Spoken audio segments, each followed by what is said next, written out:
Welcome to the WP Builds podcast, bringing you the latest news from the WordPress community. Now, welcome your hosts, David Wormsley and Nathan Wrigley.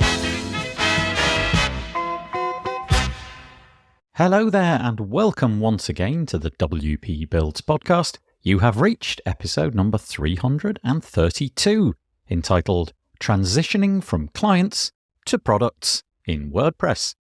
It was published on Thursday, the 29th of June, 2023. My name's Nathan Wrigley, and I'll be joined by our guest in a few short minutes. But firstly, some very short housekeeping this week. First thing to mention is that I did an episode of the Pictionary UI UX show. You can find that over on our YouTube channel. It was a really interesting discussion. We went through 2 websites and some deceptive designs. I will put a link in the show notes, so if you want to find that, you certainly can. The other thing to mention is that if you are into what we do at WP Builds, we'd certainly appreciate your help spreading the word. You can do that by going to your podcast player of choice and giving us a review. Alternatively, find us on social media and in some way boost us. We'd really appreciate that. And if you want to stay in touch, wpbuilds.com/subscribe is the page to do that. The WP Builds podcast is brought to you today by GoDaddy Pro. GoDaddy Pro, the home of managed WordPress hosting that includes free domain, SSL, and 24/7 support. Bundle that with the Hub by GoDaddy Pro to unlock more free benefits to manage multiple sites in one place, invoice clients, and get 30% off new purchases. You can find out more by heading to go.me/WP Builds. Once more, go.me/WP Builds. And true, sincere thanks to GoDaddy Pro for keeping the lights on over here at WP Builds. Okay, what have we got for you today? We have a truly lovely conversation with a truly lovely person. I've been speaking this week to Derek Ashour, and the conversation is all about transitioning from being a client-facing business to being a product-focused business. It's such an interesting conversation, primarily just because of how self-deprecating and humble Derek is. He talks about all of the different things that he's learned along the way, his failings, the things that have gone well, the things that he struggles still to do, and it really is all about that, trying to figure out how it is that he's going to manage to make that transition over to being a plug-in house. And I'm sure that when you've listened to this, you'll have the same impression of Derek as I do. If you've got any comments, please head over to WP Builds, search for episode number 332 and leave something there. I'm sure Derek would certainly enjoy that. So, truly, I hope that you enjoy the podcast. I am joined on the podcast today by Derek Ashour. Hello, Derek. Hello, good morning. Yeah, good afternoon, good morning. We're on different sides of the Atlantic. Derek's all the way over in Colorado. I'm obviously in the UK. Derek, I wonder if you wouldn't mind just spending a couple of moments. We're not 100% sure where this podcast is going to go, but regardless of that, I wonder if you wouldn't mind just spending a few minutes just explaining to the audience who you are, who you work for, what product suite you've got, URLs, anything like that. Just give us some orientation as to how you've ended up on a WordPress podcast. Absolutely. So I started my journey of self-employment back in 2007 when I moved from San Diego to Colorado. I had no intention of starting a freelance business, but literally on my drive, the 20-hour drive across the country there, suddenly my website ranked number 1 for San Diego web design, ashipstudio.com. And on the drive, I signed 2 clients on the phone while trying to do contracts and other things before real smartphones were even a thing. And I was going to work remotely for the company I had been working for fresh out of college as a designer and developer. And then 2 months later, I had so much work by being ranked number 1 for San Diego web design that I ultimately made the decision to work full-time for myself. I think maybe a couple years later at some point, honestly, I don't remember my WordPress origin story, but at some point I found WordPress and started using it to build client sites and was off to the races from there on in. About 2013, I started a plugin called Sunshine Photo Cart. my now ex-wife was a photographer. She did families and portraits and things like that. And at the time, the only software for photographers to sell their prints online was about $500, which is incredibly expensive for her, for someone who just wanted to do it as a side project. So of course, like every developer, I said I could get that done. I could do something similar like that in a few weeks. And then about 6 months later, I had, an initial, version out. I had always known that I wanted to diversify my income streams, because like I said, when I started my business, I had absolutely no intention of starting a business. It wasn't something that I ever planned to do or set out as a goal, making a 5-year plan to start a business. It literally just happened. And so I knew that because it could just happen, it could also just go away. So I wanted to always diversify and come up with different ways to make money, and making a product was one of my ideas. I also wanted to, at the time, having an e-commerce website or a drop shipping website was also kind of my holy trinity or trifecta of things that I wanted to have, was the freelance work, the product, and then an e-commerce site. I tried the e-commerce thing. That didn't work out as well. It didn't work out well at all, unfortunately. It wasn't my forte. But yeah, so I created the first version in about 6 months, and then just kind of was like, hey, if I could make $500 from this to recoup my costs or time, that would be kind of fun little thing. And a few months later, it was making $1,000 a month. I was like, oh, cool. And then, it just slowly grew into what it is today. But what it is, maybe I skipped that a little bit. It is a full, comprehensive e-commerce ecosystem, but specifically for photographers. So it is a pretty massive endeavor for one person to take on. It is, it's a whole thing like WooCommerce. So it's its own e-commerce system. It does not integrate with WooCommerce, but it is specifically for photographers because the products and how they sell are just so different than a traditional e-commerce store. So that's why I created that very differently. Wow, and a decade.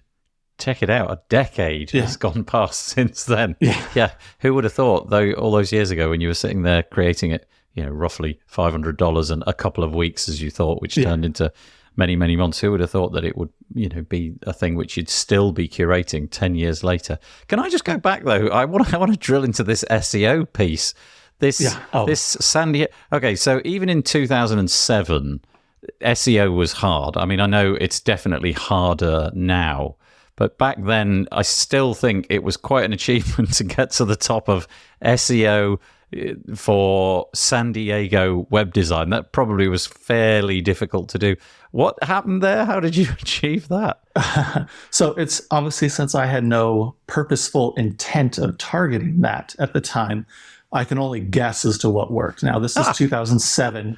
It's still early Google and SEO stuff. Yeah. I kind of disagree that it was easy, that it was hard. I think it was pretty easy. That was a time where if you just had a bunch of links to your website, that's all that mattered. It didn't matter if it was white on white, those kind of spam links and all those kind of stuff. So there was just no one knew what it took or what the real payoff was. I think the reason why my site did well is back in the day, PHP BB was a big thing. Right. Bulletin boards and all that kind of stuff.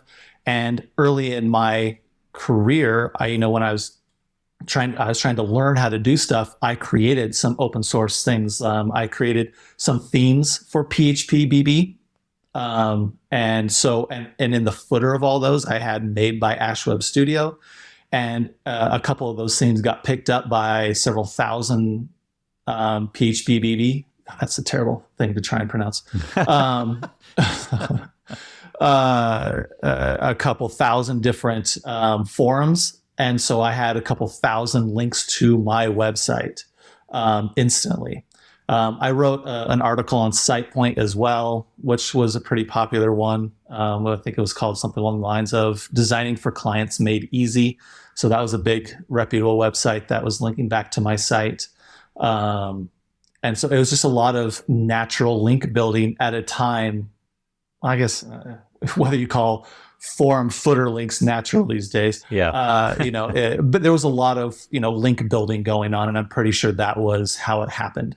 What a nice story, though, to have right at the outset of things, that everything just fell into place, as opposed to the exact opposite, which happens to a lot of people. They're banging their head against the wall trying to figure out what the strategy might be.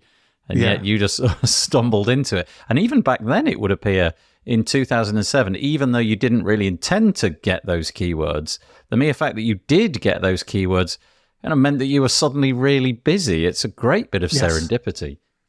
Yeah, and it's one thing that one thing I want to bring up is that what I've noticed as I've gone through my career being self-employed here now for 15 plus years, I've noticed that doing that, taking what I do for a client and then trying to turn for something for myself is something that has really helped a lot. One of the themes that I made was for, it was a concert venue called Soma San Diego. And so I made they want to, be a concert venue. And I was like, oh, let's do a forum and have, all the local kids. It was for like punk rock. It was a punk rock concert venue type thing. So let's get all the kids on there joining that, and just get it, natural growth, have a lot of kids on there talking, do all that kind of stuff. And they could keep coming back. And so they keep coming back to the venue for concerts and things like that. So I made a forum, used PHPBB, created a custom theme, some grunge looking like red and black grunge, theme. And then I, just asked them, hey, because I was kind of doing the site for free for them at the time. This was when I was just learning and getting started. Can I just release this out? Like, yeah, sure, whatever. We don't care. So I released that, and that was one of the themes that for PHP that got picked up, that quite a few other people wanted to use and created those backlinks. So that was a pretty neat thing. Some of the, my Sunshine photo card, well, not technically a client. It was something for my then ex-wife, or my wife at the time. But, I kind of treated her as a client. I made her photography website, all this kind of stuff. I was trying to find a solution for a client, and then it turned into a product. And then as also what led that to was creating WP Sunshine, a more broader brand of plugins, because I realized I've been making client sites for, I think I started that in 2021 or 2022. I honestly don't remember.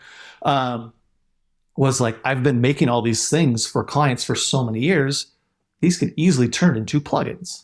What problems have I been solving for clients all these years that I can then turn into things? So that's precisely the biggest ones that I have on there. The confetti one, which was just client just was like, hey, or I don't remember if I did or the client did. I saw on this website when I made a purchase, there's a confetti effect. It was really neat and fun. It's like, oh yeah, I see that everywhere. Yeah. Yeah, that could be fun. That would be simple. So, I just found a line of JavaScript that's out there, open source confetti plugin, grabbed that, threw it on their site, was like, great, done. Normally I'd walk away and call it, yeah, that was great. That was neat. That was fun. But then, I was just starting to turn that mindset of what have I done for clients that I can turn into a product that solves all their problems. Now, confetti isn't necessarily a problem that's being solved. It's a fun one. It's a great one. I think it's cool. I think it sets your site apart. When someone submits a form, does something, makes a purchase, makes a fun little confetti effect. You can make it differentiate your site a little bit from others. And I've noticed a lot of websites now use it. Oh yeah. It's really after you do something fun. Yeah. So it's a great, fun way to do that. But it was just shifting that mindset of I'm just solving this one problem for a client to how can I solve lots of people's problems and build it once. And so that's what really got me into wanting to become product first, because someone like myself who's been making client websites since 2000, when I started this journey, starting to teach myself how to do web design, because I am almost entirely self-taught. Yes, when it comes to all this, and like many of us. Yeah, really. Yeah. But yeah, so when I started, doing client sites for so long over the last several years, I just it's. You kind of get tired of it a little bit, to be blunt. Yep. You kind of like, I'm ready to do something different. I've been finding myself, when I had a new feature for Sunshine Photo Card, it was easy to get up in the morning and get to work. Right. But when I had a client request, when I had a client quest, would sit there for a week and they would, build up the anxiety of, oh my gosh, I haven't done this yet, whatever. And then you finally dive into it and realize it was a 15-minute task.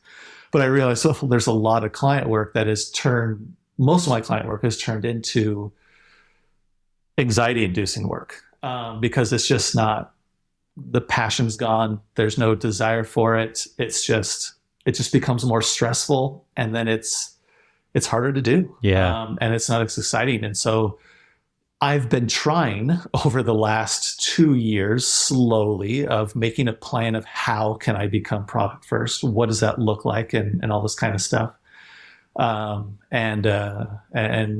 that's why I wanted to create things like the confetti one. The address autocomplete actually happened to be for the exact same client. We were doing custom development, and we needed to do an address autocomplete in this one component of this WooCommerce app. I made a custom WooCommerce add-on, and it had it's basically where you can add your contacts and do their address and name and who they are, what are their age, what is their gender, all this kind of stuff. And then it would recommend products in the store. And then you can put in there like special dates, like events, like birthdays, holidays, anniversaries.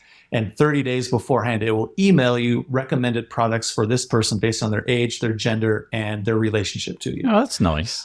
So it was a fun thing. But part of creating that customer's profile, or that person's profile, you put in their address and things like that to help with the shipping. So it could automatically ship to that person, and you could pre-populate it and it would ship to that person right away. Make it really easy in the future.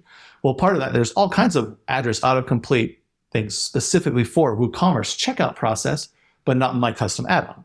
So I was like, oh, well, I need to, let's try and move this address autocomplete, into my thing. And it just became more trouble than it was worth to try and repurpose someone else's thing.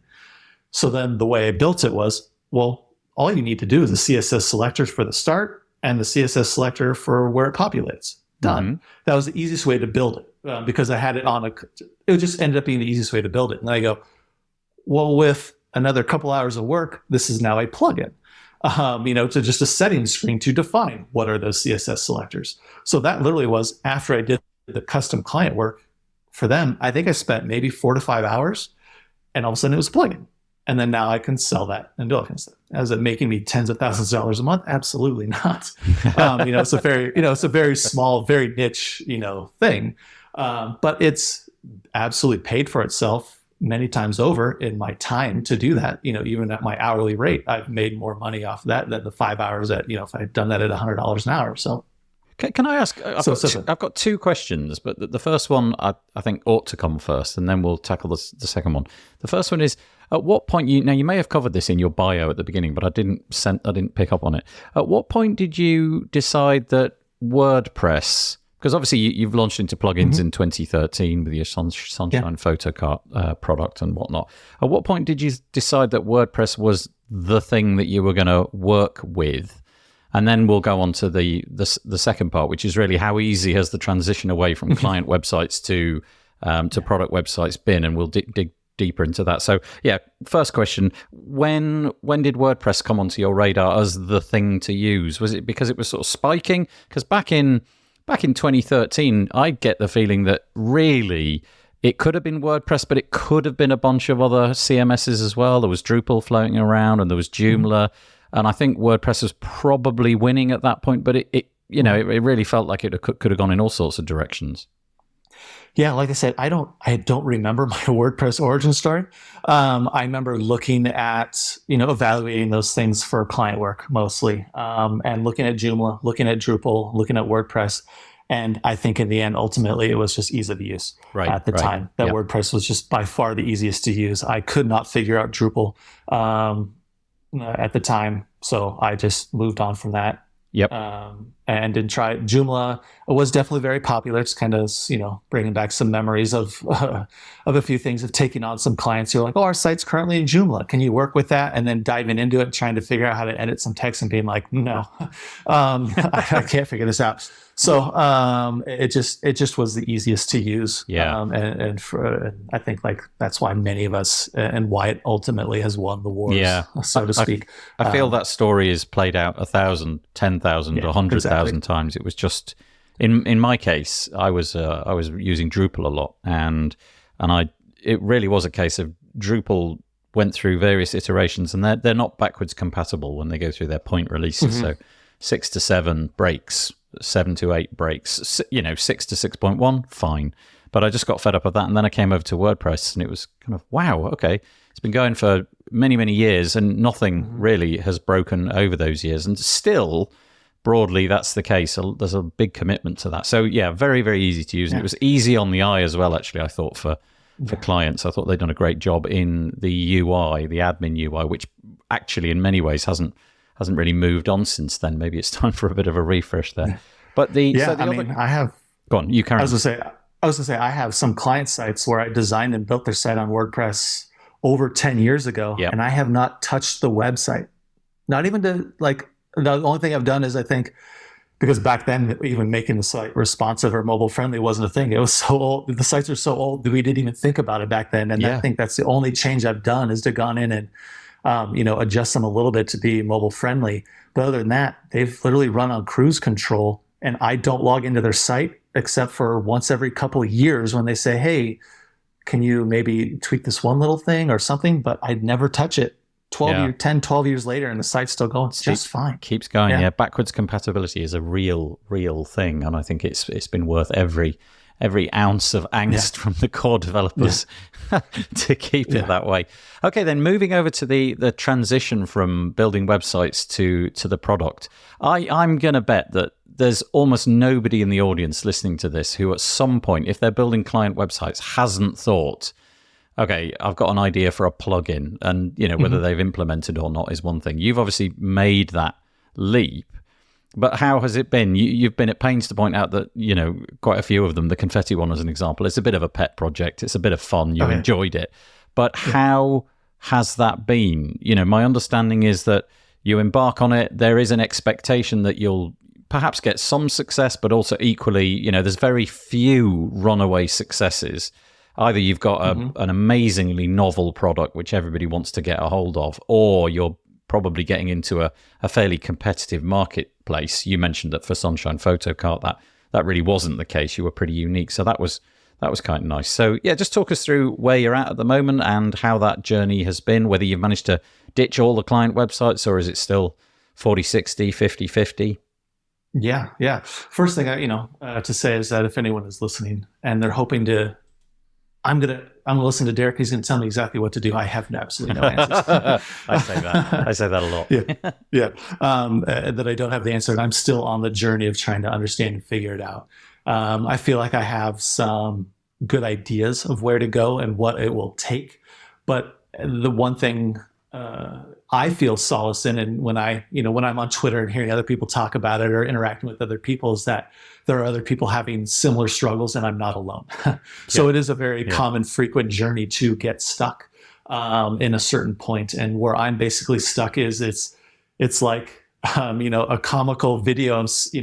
An old guy trying to jump over a fence, and all of a sudden he's got both legs stuck on either side of the fence, and now he's stuck and doesn't know what to do. It is kind of the analogy I have for myself of just being like, now what do I do? I have both legs equally on each side of this fence. And I don't know how to get down on either side. It's an interesting spot to be where, I have a certain income goal that I want to make each month. And my plugins get me about 40% of that income now, and clients get me about 60%. It used to be, even a couple of years ago, it used to be like 80% client work. It's going in the right direction then. Well, I would say my plugins haven't changed, and my freelance stuff has gone down since the pandemic. So it's just a general income drop overall is what I've experienced over the last several years for a multitude of various reasons that it's hard when the client work is dropping, and your also interest in it is dropping. There may be a correlation to that. Whether it's a correlation, a causation, I don't know. I've never been one to seek out client work. It's always come to me, as I explained at the top of this. So I've never had to seek out client work. It's always come. And so now that I'm at the point where I need to seek it out, I struggle with that because that's not my forte. I'm good at making the clients, making the sites and doing the work, but doing the marketing and all that kind of stuff is definitely where I struggle. And I think where a lot of developers, people who can build and make plugins and code and do all that kind of stuff, that I think many of the people who are successful will tell you stop working on your plugin and start working on your marketing. And so as my plugin, as you know, before I really started this journey, you know, I had this idea that the reason why it's not successful is because it doesn't have a good enough UI. It doesn't have a good enough feature set. I'm looking at my competitors, which most of my competitors are actually SaaS products. There's not really too many WordPress plugins, specific plugins that are direct competitors. There's one, but most of the competitors are actually SaaS options. So when I look at them, those are my real competitors that I'm looking at. You know, my feature sets, you know, not there and all this kind of stuff. So I was like, I want to rewrite this so that it could be more efficient and I can be better at building on top of it, adding features. And so then a year and a half later of starting from scratch, essentially, of working on it, you know, I loved working on it, but it's been a year and a half because, again, client work is the main focus. It was, you know, a couple of years ago, it was 70-80% of my income. And so they took priority. And so it was always when I had a lull, I could really focus on it and make huge progress on it. But otherwise it was some weeks it was 0 hours. Some weeks it was 10 hours. Some weeks it was 30 hours that I could really spend on doing it. But because of that, it's been a year and a half journey of trying to rewrite the whole thing. And again, it's Sunshine Photo Card is a e-commerce ecosystem. It's essentially writing, you know, the entire checkout process, add to cart, shipping, taxes, you know, doing this whole massive thing, which if I were getting into creating a plugin, do not start with an ecosystem plugin, especially an entire e-commerce one to start with. You know, it's a massive endeavor. Or like, you know, my confetti plugin, when I did it for the client and then was like, let me make this a plugin. 2 days later, you know, probably 8 to 10 hours total, I had a complete plugin that I was submitting to the repo, to the .org repo. But where Sunshine Photo Card is concerned, that's, you know, where I'm in the years, you know, of building and doing it, not the hours. So definitely start with something small if you're you have an idea. Just get it out there to learn how the repo works and all that kind of stuff. But yeah, my journey of becoming product first is, you know, I think I started the redevelopment of everything as a way to avoid doing marketing because I didn't know it. Yeah. Okay. It was more of an avoidance tactic than it was diving into something and really trying to learn a new skill. Yeah. I think sorry, you carry on. I apologize. No, yeah. The last thing I was going to say is just that it's, you know, when you have a bunch of client work and that's, you're like, I got to do this, I got to pay the bills, I got to do this kind of stuff. And then when you're like, all right, now I have some free time, maybe, what do you want to work on? You know, it's like, I want to work on the stuff that I know and love and want to do, not the stuff where I don't really know this. Do I know what I'm doing? I'm not confident in this. Let me start on this part first. And then a year and a half later, you're still working on that part and you've never really, you know, gotten into the marketing part. But I know, you know, one of my goals starting this year was to really start learning it and diving into it and doing that. Unfortunately, my rewrite is I really wanted to finish it so that I could put something out there and then do all the marketing at once. So I'm still literally in that process, you know, 95% of the way there's, you know, what they say, you know, the first 90% of development is easy. The last 10% is the hardest. Yeah. And it's definitely true. And so, you know, I'm getting closer. But, you know, starting to do some of the marketing, whether it's content stuff, outreach, and all this kind of stuff. It's one of the reasons why I'm on here talking with you. Yeah. I'm trying this. I'm seeing this. Is this something that could work? You know, I don't know. I'm just trying to get my name out there so that other developers who are making a client for a photographer, they go, oh yeah, I heard of Derek on this one thing. Or why I joined Twitter 6 months ago was to just get out there and get my name out there. Oh yeah, I know this guy, Derek Ashauer. He makes this photography plugin. I have a photography client. Maybe I could use that. Things like that. Yes. And that's part of the whole process of just getting out there and dipping my toes into it. Is this going to be effective for me? I don't know. Who knows? You're going to find out. That's for sure. It's kind of interesting. So, firstly, I think you're very. What's the right word I want to say here? You're quite brave for exposing your underbelly there a little bit, if you like. But I'm sure that many of the people listening to this podcast will have a story similar to that. You know, you've embarked on something. It hasn't been quite as easy as you'd imagine, but also you suddenly realize that all of the things that are needed to get yourself over the finish line are many, many more things than you anticipated. So if you just think as a web developer, somebody that, let's say, just is building client websites, if that's all that you do, air quotes, all that you do, you've got to become quite good at marketing. You've probably got to be able to handle finance. You've got to do your tax returns. You've probably got to be a fairly decent designer. You've got to keep your eyes peeled as to what the latest products are in the WordPress space so that they can help you design things. You've probably got to be good at email marketing. You've probably got to be keeping abreast of the latest trends in CSS, JavaScript, the HTML spec, keeping an eye on what the W3C are doing and all these kind of things. And honestly, that's just the stuff that's come to the top of my head. I could probably go on. The point being, there's a million things that you're doing. And it's kind of, as a freelancer in the WordPress space, I think sometimes it's easy to punish yourself because you kind of think, well, I should be able to do all of these things at once. The reality is all of that is really, really time consuming and really, really difficult to keep those plates spinning, I think. Yeah, absolutely. I think one of my fundamental mistakes throughout all this is not having other people that I work with, partners, or things like that. I think for me personally, as you outlined, I can design, I can code, I can build. I learned how to be good with clients, how to do customer relationships and all that kind of stuff. I learned how to do sales. I don't like it, but I've learned how to do it and I feel confident and can do all that kind of stuff. But I also lean on it as a crutch is that because I can do all that stuff, I do all that stuff. Right, exactly. Yeah. And then,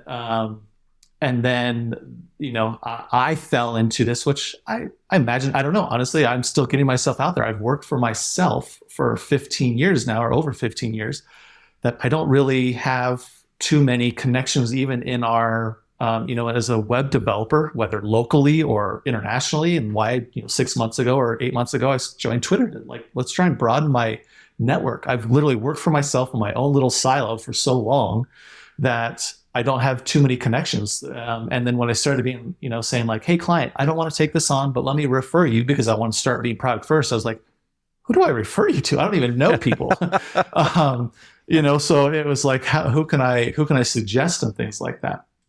But I think that was definitely one of my fundamental mistakes was not having someone to help with some of these tasks. And I think having someone that was opposite of me, someone that was good at, doing the parts that I don't like right. The marketing side, doing all that kind of stuff and balance each other's strengths and weaknesses. And finding someone to do that. I didn't come across anyone in my journey. Like I said, I never set out to do it. So I kind of stumbled upon this whole thing. So I didn't really have a plan. Yes. It just kind of happened. Yeah. And then before I knew it, I was, literally day to day flying by the seat of my pants and just praying that it all doesn't just disappear. So the idea of sitting down and doing a plan was not something that I've really done until the last year or so. And how I've made it 15 years is beyond me. Also, I think, though, that sometimes, even if you are, in your own eyes, reasonably good at something, so let's imagine that marketing was up for discussion here, there's probably somebody out there who, for a reasonable amount of money, is probably going to be superior at that because, that's their focus. That's all they've done for the last 10 years and they're really, really good at it. But I'm a terrible delegator. What I tend to find is that just the minutiae of what I've got to do each day consumes all my time. And so I never get to I'm going to spend 2 or 3 days finding people who are really good at marketing products, just like the one that I've got over here. And so I just ended up, using those 48 hours concentrating on the ordinary stuff that I could easily do 48 hours from now, but it just sort of fills my inbox, if you know what I mean. So I never get round to doing those kind of things. It sounds like maybe you're similar. Yeah, no, I would say you fall in the trap of you're just good enough to get by, so you think you can do it. I think the other trap that I've fallen into is just random numbers. Let's say I want to make $10,000 a month. Well, how would I pay someone $2,000 to come in and help me with that? That's 20% of my income. I've built up this certain thing that requires me to make $2,000 to then bring someone in to help me with this. It's all of a sudden $2,000 to pay someone to do this. It could be 6 months where they could start recouping that and they're making me $5,000. But when you're living paycheck to paycheck or month to month type thing, you're still, just, scrambling all the time. How do you do that? I don't have an answer for that one. It's not like I don't have an answer for it. That's where I've constantly struggled, is to say, how can I pay you $2,000 to $3,000, whether it's for ads or a person to manage an AdWords account or to start doing social media marketing or do other kind of stuff. How do I do that? Yeah. I think the only one area where I saw some success was a friend of a friend who offered to be my salesman for a while for my client stuff. And we came to agreement where basically I didn't have to pay him a salary. It was just commission only. And the great thing is that he was not tied to the work itself. Where I I look at something and I go, oh, that's a 5-minute task. Oftentimes I don't even bill for it. It's just part of customer that he goes, oh, that was worth this much for it. I'm going to charge him $500. Yeah. So suddenly there were things where he was, my favorite example was I was charging, like something I didn't have to do, hosting. And I was charging $250 a year for it. I was just, resell it through SiteGround or something like that. It was costing me like, $6 a year to add their site to my account. It wasn't really anything. So $250 seems like great, nothing. And he just comes in and goes, I'm going to sell it for $500 a year. What? And not one single client ever batted an eye. They're like, sure, sounds great.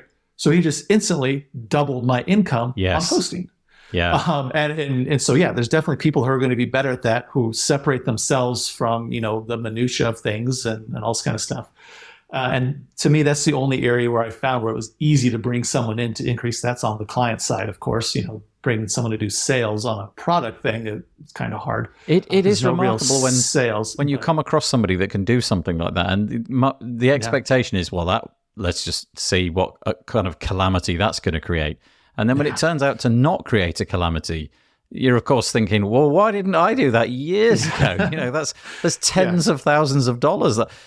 I guess at some point you've got to have enough experience to know how far you can push things like that, because we're always hearing about things like the $10,000 website, which for a 5-page brochure site or something like that. And there's always in the back of my mind some little gremlin saying, yeah, but they're going to be harder to find than easier to find. And I think this is really interesting. You're admitting to all the frailties and all of the different things that you find difficult.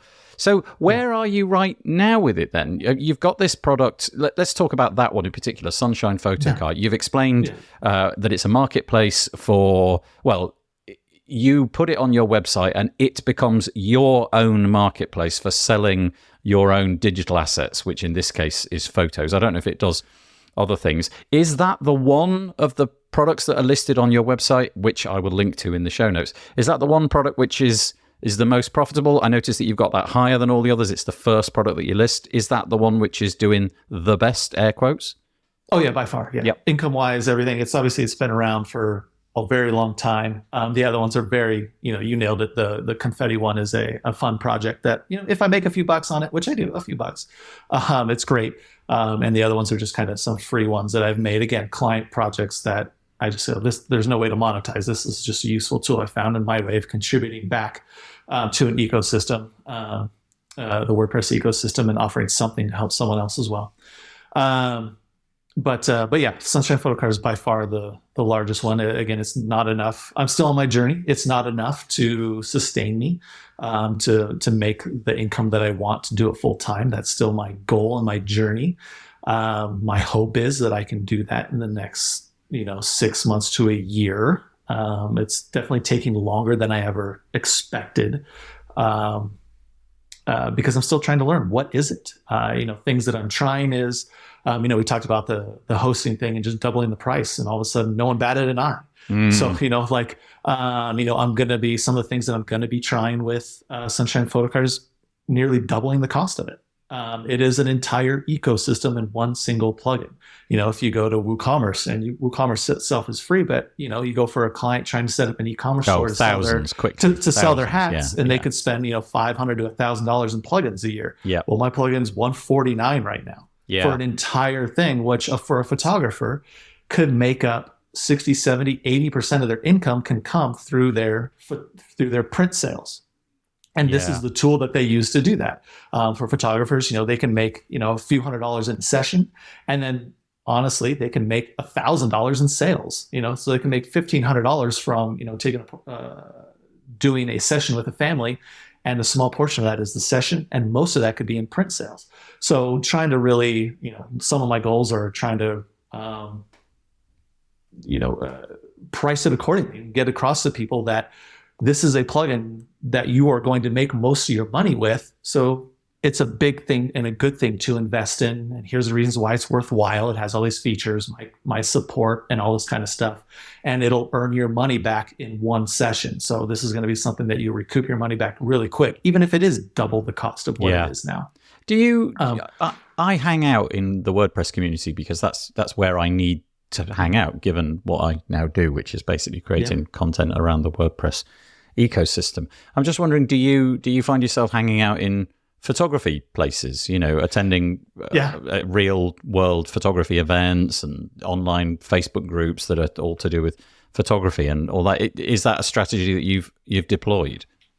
No. Yeah. Like I said, my wife, ex-wife now, she was the photographer and I made it for her. We're no longer together, so I don't have that resource to do things. So I don't have that connection to the community, and that's another thing that I struggle with is that, a lot of people who create a product, and it's a great thing to do. It's a great, way to do it is finding something that you're passionate about and something that you have an interest in, because then it's easier to do the social media marketing, to have the connections and do all that kind of stuff. Where, I'm still, and that's why the WP Sunshine brand is out there, is me throwing ideas out there to see if there is something I can find that maybe does connect a little bit better. And it's my way to explore what is something that I can do this better with. So that is one area where I very much struggle, and one area where I've looked to and consider reaching out to my customers, because my customers, I get great reviews. They all love my product and all this kind of stuff, and they all tell me, oh, we want to share this with our group once once you have Sunshine 3 out, we want to share this with everyone to really get the word out for you. And so trying to do better at connecting with them and even bringing someone on board. But, how do I pay them and all this kind of stuff, to help out. I've considered doing trade of services. Hey, I'll custom design and build your marketing or your photography website and give you a free Sunshine Photo Cart license in exchange for being my eyes and ears to the community, so to speak. Tell me what's going on in the photography world and things like that, or be my, my photography advocate, things like that, of how to compensate someone. So kind of creative ways, because I'm not directly in there. But yeah, that is an area I'm aware of that I lack, that I'm not in there, because I'm not a Facebook type person. And honestly, that's a major area, Facebook and Instagram type area. Especially photography. Instagram and photography are joined at the hip, aren't they? That's... That would be the perfect place to hang out. Yeah, I guess it's kind of interesting. I wouldn't personally probably enjoy attending events around all of these different things, so a photography event or a physical networking event like a Cisco event or something like that. Those kind of things probably wouldn't interest me, but the WordCamp things really do. Mm-hmm. I'd be curious to see if you push the boat out there and did attend some WordCamps, the conversations that you might start up and the serendipity of meeting somebody in the hall and having a chat with them. I've seen over the many years that I've been doing this podcast, I've seen people go from 0 sales to quite a lot of sales simply by the connections that they've made inside the community. You get to know certain people, and those people know other people, and before you know it, if somebody does want a photo selling e-commerce platform, at some point your name comes up, and you never know, you get a sale, and then you get another sale, and then you get another sale. So absolutely, that would be I think something that I would certainly be exploring. Just being part of the WordPress community and developing those connections can, oddly enough, despite the fact that you're not facing out towards your direct customers who are photographers, just being inside that WordPress community and getting your name out. There's a lot of people who are building websites, and they will be approached by photographers, and they're looking around, they're looking on Google for something that your plugin does. So if you can get to the developers, that could be, in a sense, your sort of middleman selling the product for you to their end clients. Yeah, absolutely. And that's again, like I said, I joined Twitter 6-8 months ago for that very reason too. Yeah. And as I said, I'm trying to expand my network. I'm debating going to WordCamp US. I have a ticket, but I'm still trying to justify the cost. My wife is still like, you should go, you should go, you should go. But you should go. Yeah. Everyone said the same thing. Yeah. So it's something that I'm definitely looking at, and that's one area where I have explored is where I could feel like I could have more confidence and more comfort as talking to other of my peers, WordPress designers and developers, and getting the word out that way, as opposed to talking to photographers who I don't know shutter speed, I don't know lenses and all this kind of stuff. I couldn't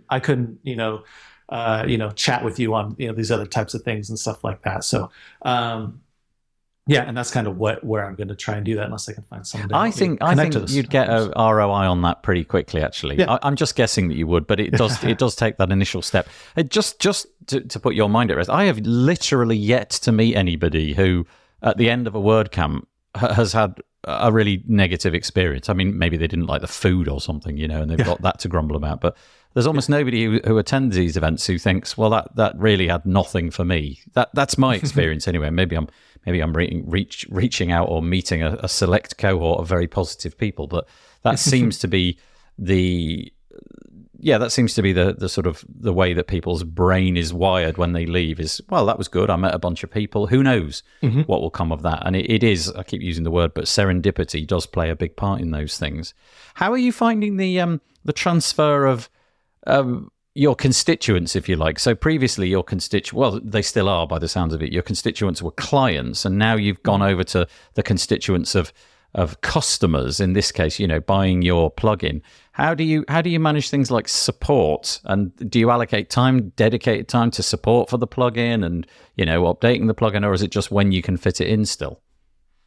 I definitely prioritize the support because I've definitely learned that good customer support through whether it's you're doing client work or a plugin is a phenomenal selling tool. Like I said, yeah. So, if I don't have to sell anyone, that's great. That's why, like I said, I live off referrals for my client stuff. And I think that's also another reason why my plugin is still cruising along without doing too much marketing stuff, is because other photographers tell other photographers. So I definitely prioritize support because it's something that I know how to do and I know that I can do it well. I usually start my Mondays with, Hanson All support tickets. Usually on the weekends is when I get most of my plugin support for whatever reason. They usually come in on Saturday, Sunday, so I'll start Monday morning and handle all those. They've just done the wedding, haven't they? Also, they run into an issue. Yeah, exactly. While they were uploading photos or doing something. A lot of photographers are, it's their secondary business as well. They have a full-time job, so they'll do their stuff on the weekends or in the evenings and things like that as well for many of them. So it's not uncommon to get those tickets at that time. So I definitely prioritize the support for that very reason. I take those in. One of the things that I think I did well with Sunshine Photo Cart when I started it was when I did first release it, I actually priced it a lot higher than it is now. And then one thing that I did, like many of us in the WordPress space, I kind of fell victim to the race to the bottom of looking at my competitor, the one WordPress competitor that I have was, oh my God, they're $50 less than me. Let me drop it $50. I look 2 years later, oh my God, they're another $50 less than me. I need to drop it again. They keep, undercutting me, and we're quickly racing to the bottom.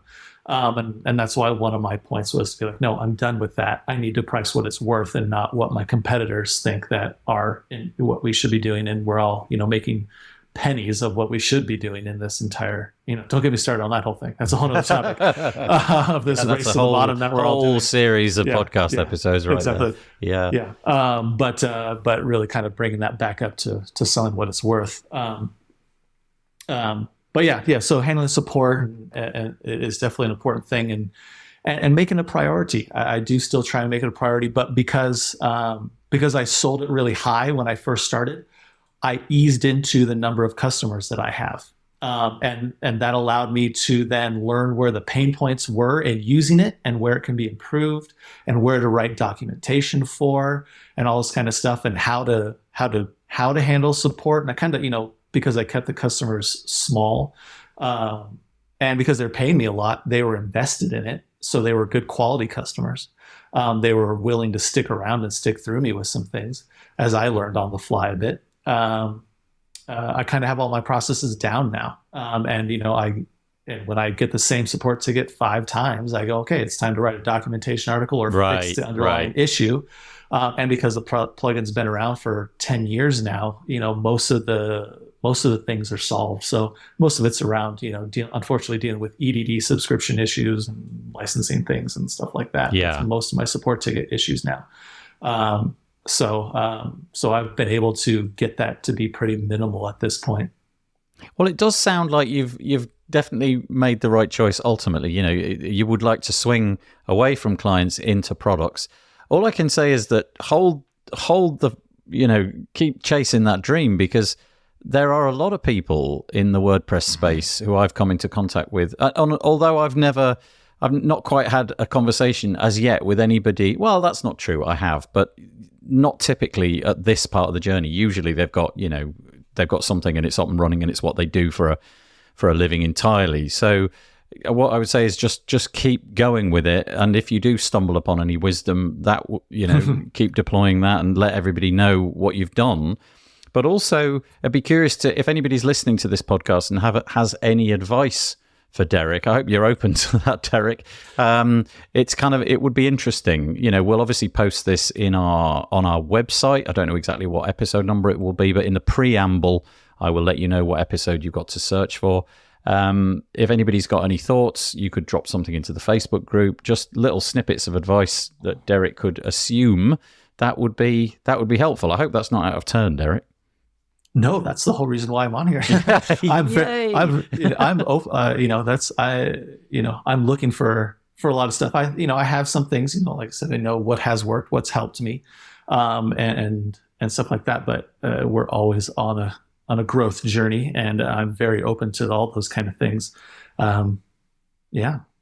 Well, we'll probably knock it on the head there. We're up to nearly 50 minutes, so we'll pause it there. But Derek, honestly, best of luck with your suite of plugins, particularly the Sunshine Photo Cart. I'll put links in the show notes to all of the websites that we've mentioned today, so that you can go and check them out. But as we said, if you've got any thoughts, Derek, where can people find you? You mentioned Twitter a few times. What's your Twitter handle?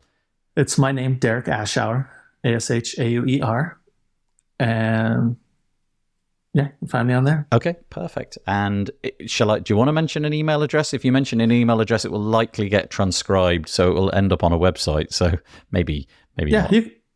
I have multiple websites. You can contact me through those sites, the ashobstudio.com and wpsunshine.com or sunshinephotocart.com or many others that we all have. Yeah. We will find you some way, shape or form. Derek, honestly, really interesting to chat to you today. And also your very open and candidness is highly appreciated. I really, really appreciate you coming on the podcast today. Thanks a lot.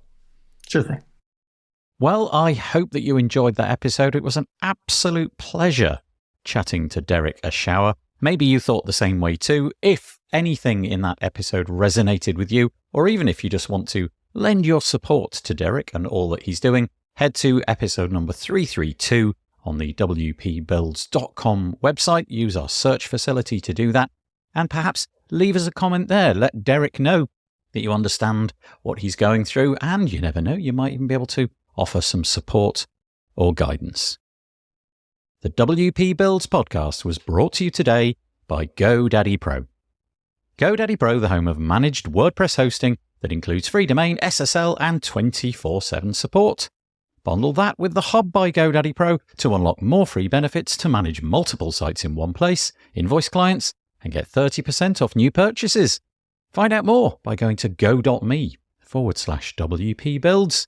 And true, sincere thanks to GoDaddy Pro for their support of the WP Builds podcast. Okay, as we did an interview this week, it'll be David and I chatting next week. That'll be next Thursday at 2 p.m. UK time. We release that. Don't forget to join This Week in WordPress. That will be at 2 p.m. on Monday. Monday, we do a show every single week. It's live, and you can join in the comments. People from all over the world tend to drop in and leave us commentary on all of the different WordPressy news that we're covering. This week, I'm sure will be no different, so join us for that. If none of those things apply, well, I hope you have a lovely week. Stay safe. Here comes some cheesy music. Bye-bye for now.